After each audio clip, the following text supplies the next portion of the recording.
Hey everybody, I'm Robert and I'm so excited to share with you guys today my new Huracan Performante. I've told you time and time again that I'm not buying a Lamborghini, but I guess things have changed. Alright guys, so sorry about that. I guess I've been watching too much YouTube and seeing all these guys saying that they bought cars that they actually haven't. I didn't buy a Performante, but my friend Phil here does own a Performante and he's got about 26,000 kilometers on it now. Almost 24. 24? Yeah. By the time we go do about 100 laps today, we'll get it there, right? Exactly, yeah. I'm actually disappointed you didn't buy one. I did say in a video, never say never, right? Yeah, right. So the reason that Phil's here is because he has a Performante, but he's also a very good basis for someone to convince me about why they are so good, because you have a GT3 RS, which has been built by Manthey Racing as well. Yeah. And what did you used to drive, E92?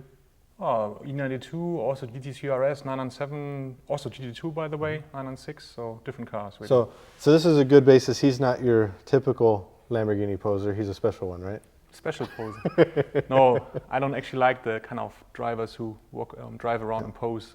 When doors open and stuff like that. It's a challenge, isn't it? Yeah. But there's a couple things about this car and why Phil and I are here talking about this is because the Performante has a few things that actually do jump out at me as being quite positive.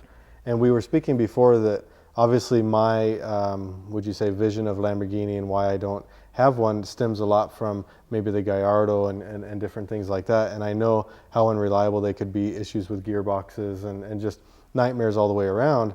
And this right here, in my eyes, is probably the first car that I think a driver could really take and push on the track and have some fun with reliably and comfortably.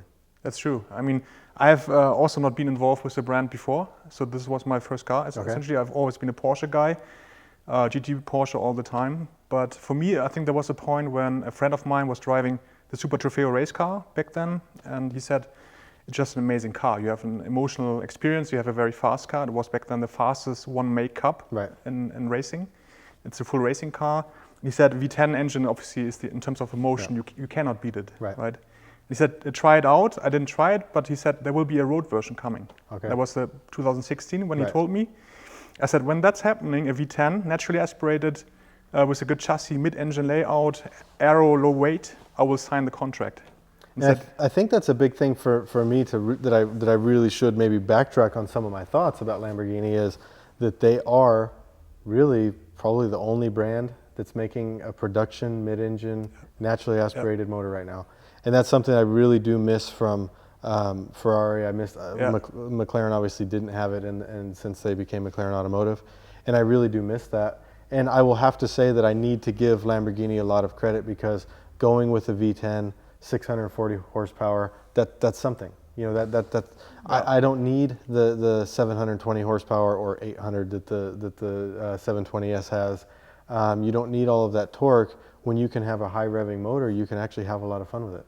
Exactly, and I think that's very rare nowadays with supercars, right? So you have, it revs into 8,700, which is really high for a V10 with 5.2 liter, I mean, it's big bore engine. Yeah.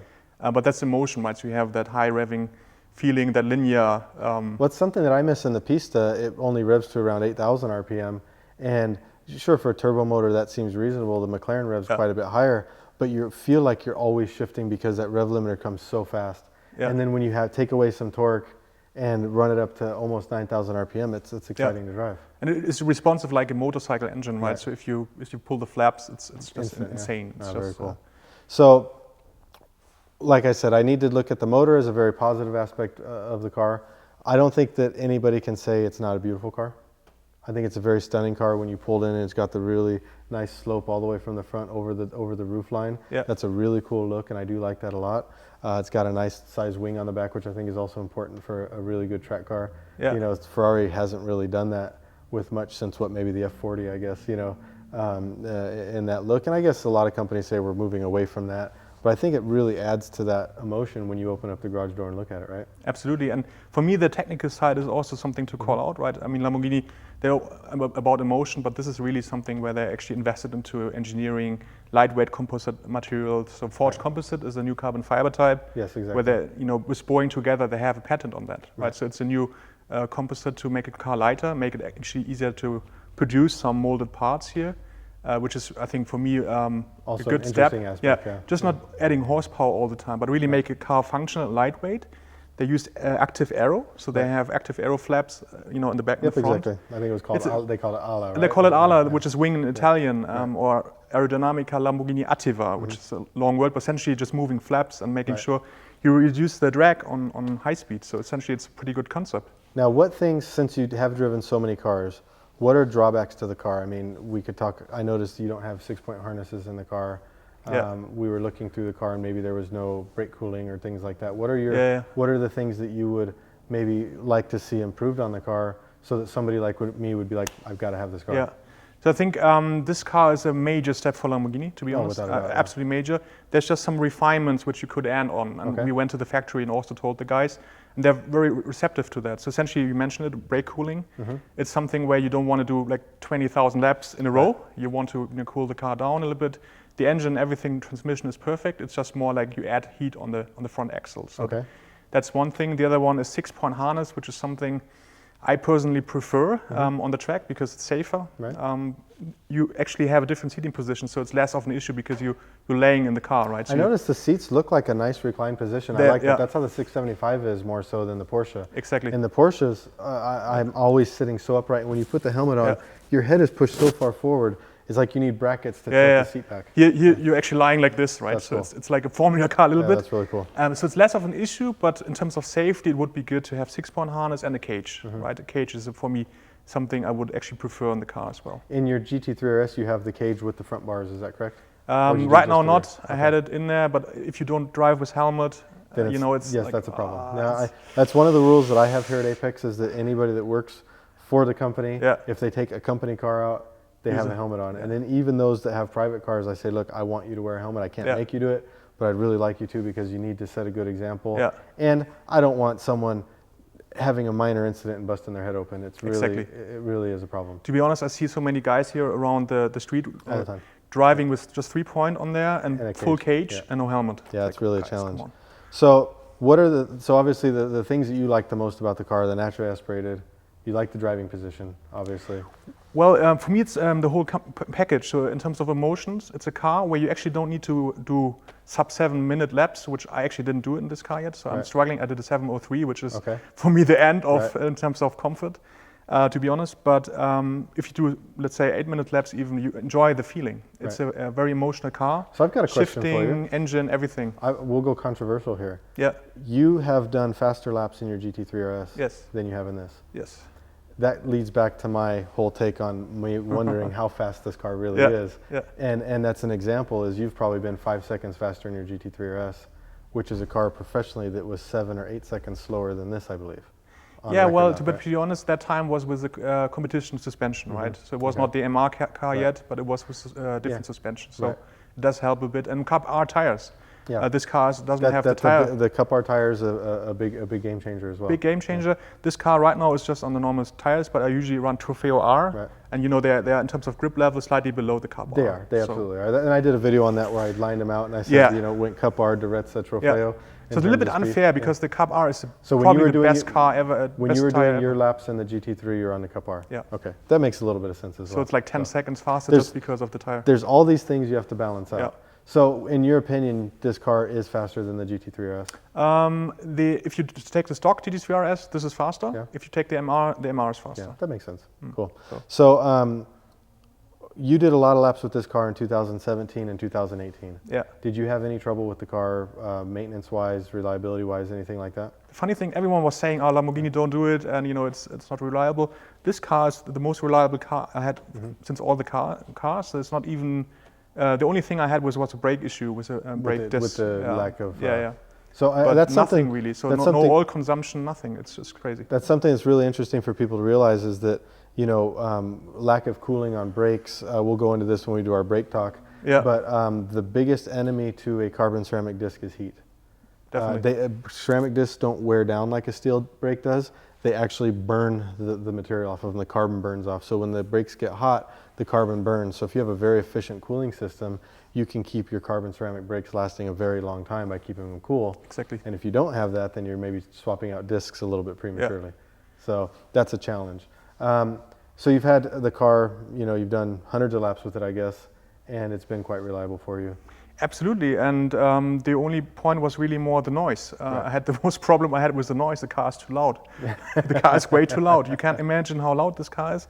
It's the fact this car is the loudest car ever produced as a stock car in the recent years. So it has 137 decibel stock if you run in Corsa mode. So you've gotten a black flag here on the... All the time. Really? Yeah. Wow. So the thing is, if you run in Strada mode, it will actually be a lot less. It's okay. But if you push hard, go into Corsa mode, it opens the flap, and it's essentially a straight pipe. Interesting. But it sounds great. It sounds great, but I've heard many on the track blowing away, and they just sound awesome. They sound great. And that's for me the moment where I sit in there, I have a huge smile on my face. Literally, I grin all the time.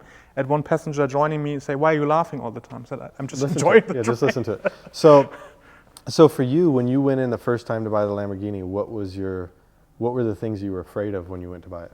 What was your concern? One was a little bit also that, let's say, brand connotation of some of the Aventador guys who do city laps. I don't want to be that type. So, but I actually look at the facts and the kind of the technical side, and actually there's a new group of people buying these cars. Right. I have a group now of 55 Performante drivers, and they all do track driving. Mm-hmm. For me, the criteria was to join that group if you do track driving. Right. I don't want to have the guys who just pose and ref in the city lights. So for me, that was one thing to overcome. But I think for me, that's actually a good experience. The other thing is the exclusivity and the brand overall, right? So it's something. If you go to Italy with this car, people scream around. Cool. They come with their Vespa and drive behind you. And I think there's no other culture, I guess you could say, that makes cars that have this kind of flair. Well, Ferrari and Lamborghini are, kind of the brands in Italy. If you drive them, people go crazy. But it's a culture, between Ferrari and Lamborghini, their cars are emotion. Yeah. Look at the Pista. It's just a beautiful car. It's an absolutely stunning car. Absolutely. Yeah. Maybe a little bit of the emotion is lost by losing the naturally aspirated motor. Maybe Lamborghini is going to face this problem soon as well. But they have a flair to them, the Italian cars, and I can definitely see that. I don't think anybody can argue that an Aventador does not sound amazing. It's the motor sounds unreal. Absolutely, and so they do the flair. Yeah. And I think it's an issue from what I've seen for so long, and what you were just mentioning is getting the flair away from the owner. Let the car have the flair, not the owner. Exactly. Put the gold chains down, button the shirt up one more, and let the car do the talking. Exactly. That's my take. For me, it's actually a good thing to see more of these cars on tracks, right? There's a new owner type. Mm-hmm. Actually, my group, most of them have a Porsche as well. Right. So it's kind of typical owner who's driving a GT Porsche and looks about emotions in this car. I think that's we'll kind of close on this, but this is something interesting, is that when you get into a lot of the different groups of people, and you're talking, if it's a Facebook group, a WhatsApp group, a chat group of any type, you'll notice that in the Pista owners group, they all have a GT2 RS. They all have, it's not just anymore, it's getting less and less this one dedicated. You do have your hardcore people that are Lamborghini or die, doors up or get out of my way, and you do have that group. But for the most part, people are starting to spread amongst the brands, and I think that's really cool. So, but yeah, I really thank you for your time and for bringing this beautiful car down so I could take a look at it. I'm going to sit in it. I want to. You want to buy it? Yeah, I want to buy it. I want to see. I want to feel the seating position myself. Yeah. And just get an idea of what that feels like, and then I'll maybe do a little follow-up video after that and tell you guys what I think. But yeah, it definitely. The reason that I asked Phil was because this is the one Lamborghini that I think could change my mind. The Aventador, I don't think can do it. The Gallardo and all those, definitely not going to do it. But this is the one car that was built with the purpose of the only way I use my cars. I don't drive on the road. I don't do anything. So I wanted a little bit closer look, and we'll see if maybe this will sway me. We'll see. Let's see. Guys, thank you so much. I hope you enjoyed, and we'll catch you later. Cheers. Cool.